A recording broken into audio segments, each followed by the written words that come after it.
Joining me now to discuss in studio is Eric Mandel. He is the director of the Middle East Political Information Network. Eric, nice to have you back with us.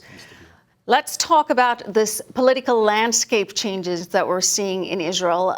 We're seeing a lot of mergers from a number of smaller parties. As we just heard from Eli Hohenberg, the United Right now has a merger with Ayelet Shaked as its top listed person.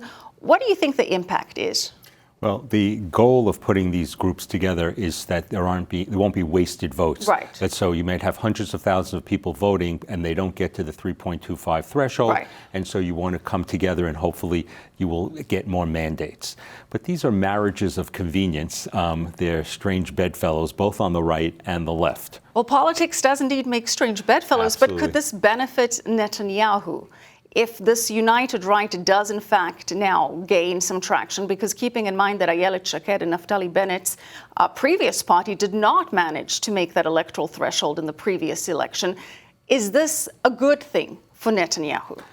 Not sure yet. Netanyahu is pushing very hard for Jewish Power, which is a group some people define as racist, and Zehut, which is Feigelin's party, which is kind of a libertarian, pro-marijuana, right-wing party, to join, so to not waste those votes to become part of this. So I think we may see some of that coming in. If that comes in, they'll maximize the number of right-wing votes. Problem still is here. Nobody still sees a path and without Lieberman, joining to a side, and Lieberman has said he's not going to back Bibi, at least up until this point. Let's talk about some of the mergers that we're seeing on the left. We have former Israeli Prime Minister Ehud Barak's party now merging with the Meretz party. Now, granted, neither of these were any kind of a formidable force to be reckoned with, at least according to the polls regarding Barak's, and Meretz certainly according to the last elections. But do you see a stronger showing on the left? Could they be gaining some traction? Not sure. Again, it's rearranging the chairs on the deck of the ship. Okay. So you have here a Labor defector.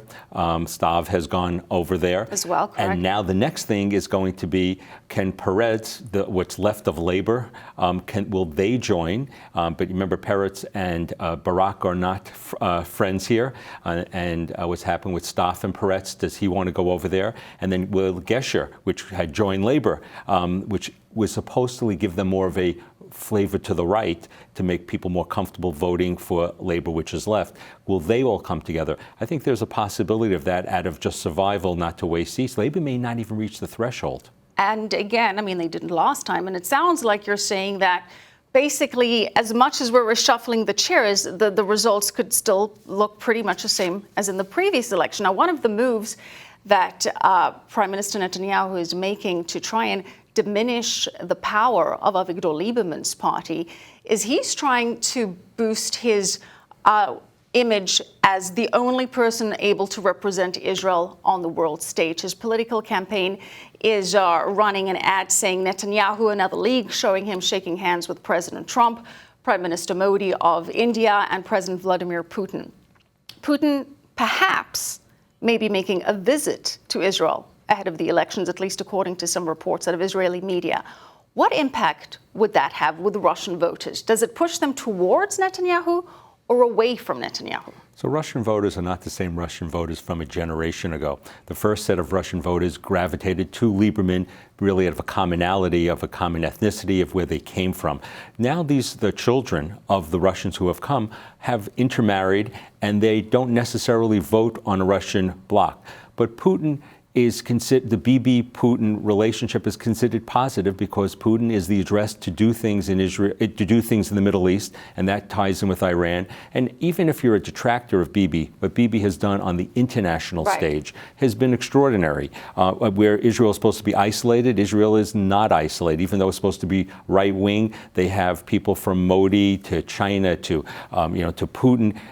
In Africa, he's reopened things. And so things keep going well from that point of view from Bibi. And a lot of people say there's nobody who can replace him. And that's exactly the message that the campaign is trying to send, that Bibi is the best person to represent Israel on the global stage. Eric, I'm sure we'll be continuing to have this conversation as the September 17th election draws nearer. All right. Thank you so much, Eric Mandel. Pleasure.